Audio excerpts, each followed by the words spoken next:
Hey everybody, we are the Karkins. So if you've never met us or you've never been on one of our channels, Amber, Dwight, we are the parents of our daughter, a 3-year-old daughter, soon to be 4, has type B ALL. And so we've been doing the social distancing thing for a little while now. And so we wanted to talk to you guys a little bit about some of the misconceptions of social distancing, mistakes that people make. And there's really one important thing we want to talk about because it's about to happen to a lot of you guys, especially seeing as Maryland just got locked down. Pennsylvania's probably soon to follow, and the COVID-19 thing's happening a lot. And so a lot of people are locked in their house, and they're going to start going through a process that we've been through almost this time last year. And we want to talk to you about it so that you can just be ahead of the curve on it. So I know you wanted to talk a little bit about the sanitation, some mistakes people make when it comes to, we live in a world where we wash our hands constantly and we're sanitizing constantly, but there's some mistakes that people are making when sanitizing. And I know you wanted to talk about that. Yeah. So, I mean, like Dwight said, we're coming from a place of, our daughter was diagnosed with leukemia last May. So we're almost coming up on a year, and we've just lived this lifestyle for over a year now and have kind of just, we're not saying this is the only way to do things, but this is just our day-to-day, the way we do things. And so the first thing that I was sort of frantic about was the hand washing and just keeping things germ-free. I instantly became a germaphobe. I saw germs everywhere. I freaked out. I probably went over top on some things, and as time went on, I learned that creating a system of, what we do as our new norm with sanitizing our home, and when we have to go out in public, what we do about that. So a couple things. In our home, we have hand sanitizer everywhere. In every room, in every bathroom, in the kitchen, we have it permanently in front of each door. So we are cleaning our hands even before we enter the house. We have hand sanitizer in our car, in the door, actually, that whenever we get in the door, even before we touch the steering wheel, touch anything in the car, we are cleaning our hands. If we've gone into a store, we immediately clean our hands before we get into the car. Because one of the mistakes people are making right now is they're wearing gloves. So what will happen is people will put these gloves on and they'll immediately think that they're safe. I've got gloves on, so I can't get germs. But what's happening is they're touching everything with a sense of safety. And what happens is now all of a sudden they've touched their cell phone with gloves on, they've touched the cart, they've touched the groceries, they've touched all that. They get in the car, they touch the handles of the car, they've touched everything possible. And yes, currently your hands are safe, but what ends up happening is you take off the gloves, and now everything you've touched with the gloves has germs on them. And so you've kind of done yourself a disservice, because what ends up happening is you don't think about it quite as much. And so we think about it regularly, and it's just part of our routine. We walk in the door when we're done working or whatnot, out of the garage or the front door, and it's immediate. We just get some zhuzh. We call it zhuzh, hand sanitizer. We use so much hand sanitizer that we realize saying the word hand sanitizer is too long. So our kids and us, we just say, well, the machine literally goes zhuzh, and so that's the sound. That became our word. So that's our word. We're just gonna call it zhuzh now, so that you know what we're talking about. Sure. In our home, we don't wear shoes. I know a lot of homes already do that, but we don't even step foot into the house with shoes on. That's just a big, huge thing. So shoes off, clean hands is basically our policy. And then the biggest thing in our home is just clean floors. That's where germs tend to just sit and lie, and and not obsessively cleaning floors once a week. We're down to once a week, and unless we have a lot of activity where we're going in and out or whatever, it's once a week. And a clean kitchen, because that's where just food is and bacteria is, and that's just where we keep down the germs. So that's been our normal.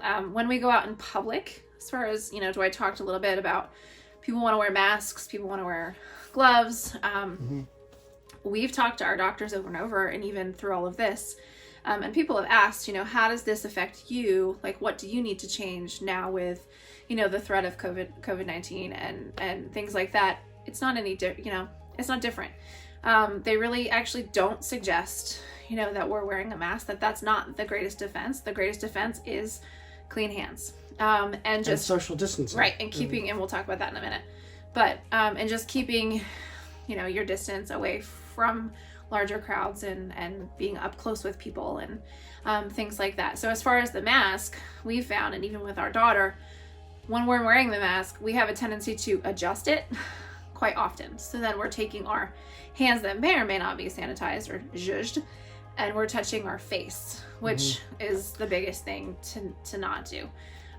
So really, unless you are immunocompromised, unless you're going into a place or a location where you're in a close quarters with people who could be sick, or just in a denser area of people, we would, if we were going into a store or something like that with Selah, we would sometimes put a mask on her. Or if she was going to Sunday school, we would put a mask on her just because she was in closer proximity to other people.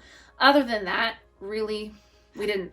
And we know we're not doctors, so follow your doctor's orders when they say this. This is what we've been doing for social distancing for the last year because, germs out there, the flu was COVID-19 to us, the common cold, because Selah's immune system was so low that bringing in our house was that big of a threat. And so... and throughout just doing those little things and just making it a pattern and a routine, it wasn't something that we ended up having to obsess about. And eventually, once we got in a routine of doing those kinds of things and just thinking in that way, like if we touched something, back when we could go to the park, when there wasn't a million people, when we would go to the park, we'd play, we'd get dirty.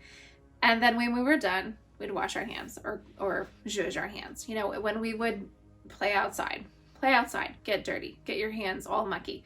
When we're done, wash our hands. Before we eat, wash your hands. If we were to go to a restaurant, which is not a possibility now, but if we were going to a restaurant, we would clean the table ourselves down the whole table first.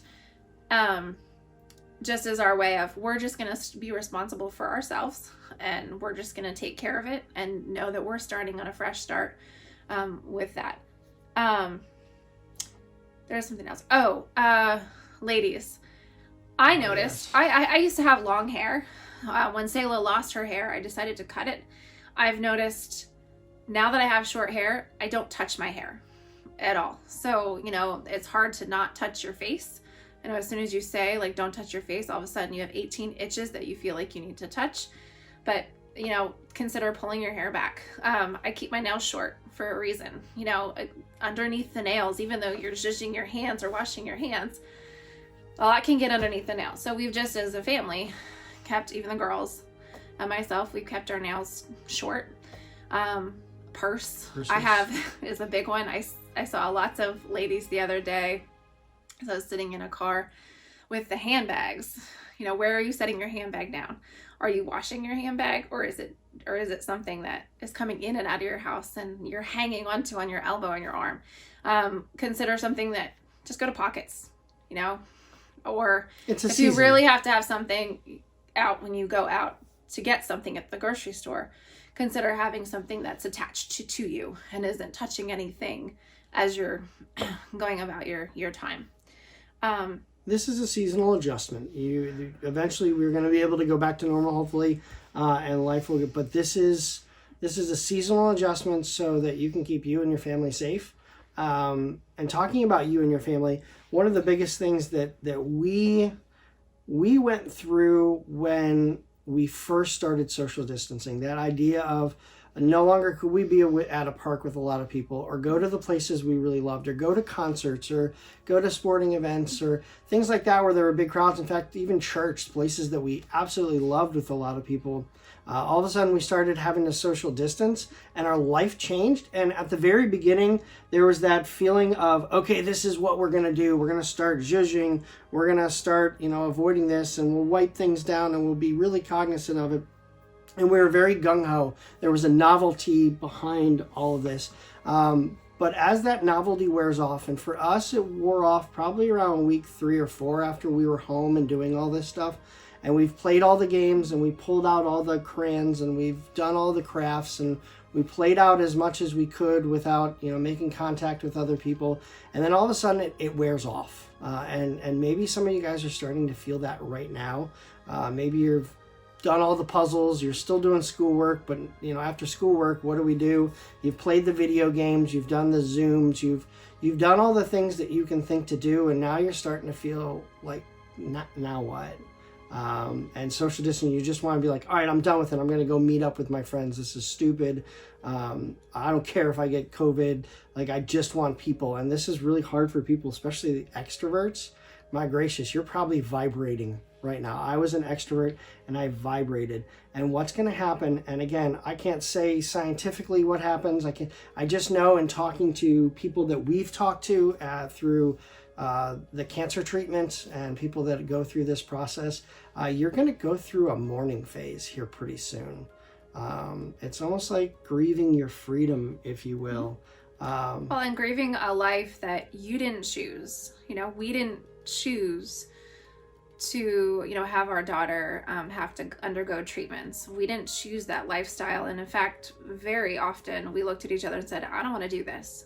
There's no part of me that wants to do this. And so you've now been thrown into a lifestyle that you didn't choose for yourself, and you have no choice, to move forward and to keep going and figuring out what that looks like. But it's a choice, that's been chosen for you, and you kind of been dealt the hand, and now it's time to, sort of figure out what to do with that. Yeah. So in this phase, there's a lot of times where I don't want to say depressed, because I don't necessarily know if I know what that word really means, but it's a darker time where you kind of get frustrated, and it's a time where you're going to need a lot of grace with your family and a lot of mercy. You're going to have a contingency plan to walk away from some things versus getting frustrated and getting angry towards each other, because you're going to spend a lot of time together, and little things that you could get by and just go to work the next day, those things will start to grind on you. They'll start to get frustrating. You'll start to snap a little bit more. Even though you're sleeping and you're probably having a lot of fun, it'll wear off. The novelty will wear off, and then all of a sudden you're going to go through a period, and it could be a couple of days. It'll be a couple of weeks, and maybe even months, depending on how long this goes. I know our medical team called us regularly. We were there once a week, but also our insurance agent called us like once every other week or so, and staff at Hershey, just to say, are you okay? We had a lot of people around us, so a lot of people were asking us that. And for a while we were saying yes, but it was a mask. It was, yeah, I'm totally fine. We'll get through this. I don't know what it is. Maybe I'm sleepy. Maybe it's a funk, but you're going to feel this here pretty soon. And just know that it is completely natural and normal for social distancing. Mine kind of came in waves. I'm not going to lie. I had 2 different counselors. I had one that I physically met with, and then I had one through our insurance that would call me, sort of life coaching. And, one time I'd sit down and we would be fine. And then, a new normal would happen or something else would happen. And all of a sudden a surge of anxiety or feeling out of control or not knowing, kind of this, we didn't have our schedule was different or something like that. So it kind of came in and out. So mine was more of, initially I was a toddler. I acted like a toddler and, not wanting to do anything. And then would be good for a little while. We'd find a new norm and, we'd get new news or things would change, or there was another unknown that we had to kind of figure out what to do with it. And so for me, it kind of went in and out. Yeah, and you guys are probably feeling that with like school schedules, work schedules. Some of you guys are working and this hasn't changed really at all. But some of you guys, this is starting to impact. It's different than summer schedules because kids can't hang out. They can't go out in the street and play. They can't, I don't know if your kids play in the street anymore, in the yard and play or go to the park and play. Like you can't do those things that normally we would have. You can't go to the gym and have that release of energy. And so now you're just, like I said, vibrating. No, that's normal, but no, our hope is you have a church body, a friend body, somebody that is checking in on you. And then when you're having a good day, Maya Angelou said, Be the rainbow in somebody else's cloud. When you're having a good day, be the rainbow in somebody else's cloud. And when you're having a bad day, hopefully you've got those people that are checking in on you regularly. Start real quickly before you start into this phase. Have those group of people that you know that are going to call. Set up a schedule, set up a Zoom schedule, whatever, cell phone call schedule, FaceTime, whatever you have to do. Find your loved ones, grandmas, grandpas, cousins, brothers, church body, and start being the rainbow in other people's clouds, because it's going to happen. And maybe not for everybody, and maybe not as severe for one group versus the other. But know that I said I was fine for weeks. People are like, hey, how you doing? Oh, I'm totally fine. I'm totally fine. But on the inside, it was a storm, and it was happening, and I felt like I could get through it myself. Not always can you do that. And so have that group of people that are reaching out to you. Be part of a group of people that are reaching out to each other. Find ways that you, with social distancing, I know today we bought two Walmarts out of puzzles. We just bought them all. And we're giving away to the teens of our youth group, because we want to make sure that they have something a little bit more, even if it's another day that you push off that darkness, if you will, push off that prodding of, we believe, Satan.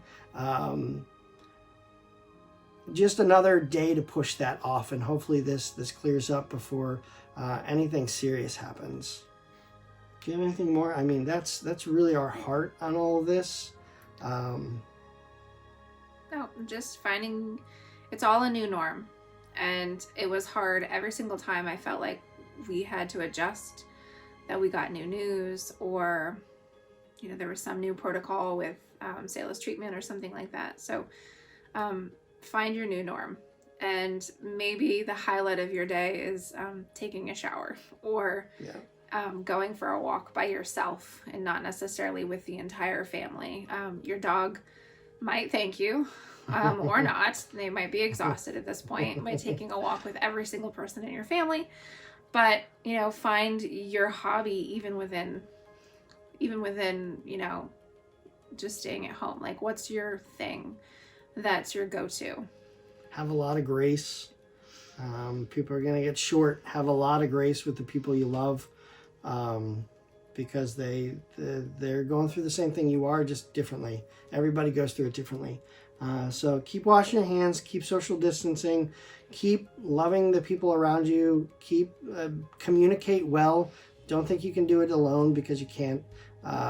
Rely on your church family. If you don't have a church, we'll recommend you one. Just let us know. Send us a comment, and we'll get you connected with our body. And we're doing a lot socially online, but it's not the same. We get that. And so our hope is you get through this. We've been through it, so we want to continue to be a rainbow in your guys' cloud right now. We're going to try to continue to figure out ways that we can brighten your day. But this was a serious talk, and we get it. We understand that, but we wanted to talk straightforward with you. We wanted to be honest with you. We want you to know what's coming, that it's a good potential that it's coming for you. You'll get frustrated with the kids or your spouse or whatever. Yeah, and you'll need to be able to walk away. You'll need to be able to have grace. Because hopefully this is just a season. It'll go pretty quickly, and we'll get back to life as normal. But until then, keep loving each other. Keep being the body of Christ. Keep understanding that we love God and we love others. And that's going to be, we're going to need to forgive often. We're going to need to ask for forgiveness often. And we're going to just need somebody to say, hey, are you okay? And just listen. So. And our hope is, we've found that this year we've had no plan whatsoever, no expectations, and not in a negative way. But, we knew that things could always change. Our holidays could always change. The things we celebrate. I know there's a lot of birthdays out there. The daughter turns 2 tomorrow. And so we know there's a lot of celebrations, things that the way we used to do things has been different this year. But looking back, I don't want it to be any different, really, for our family. And so our hope is that we'll come out of this as a nation, as a world, being able to just let go and really find the things that are really, truly important. And might just be the simplicity of things and, staring at someone. Start a garden. Get out of the house, please. So that's us. That's our hearts. We hope you take it with a grain of salt. Again, we're not doctors. We're not psychologists. But in every person that we've talked to that's gone through this social distancing thing with cancer or autoimmune disorders and things like that, this is a common thread with people, and so we felt that we had something to offer, and our hope is it doesn't land on deaf ears, that you see it coming and you react well to it, and you become part of a community that builds each other up through this problem time. And that we get through it, and then we go back to not life as normal, but really you realize what the values are, and your family and how important they are, and friends and church bodies and people around you, how amazing they truly can be. And this is a time to really shine, but also take that and make that a regular thing. Don't let it stop when COVID-19 is over with. Let what you're doing right now be something that's just part of who you are, because we believe that that's Jesus, that's the Holy Spirit shining through you, and so our hope is you have that as you move into the rest of your life with your family and your loved ones. With that, Zhush. Peace.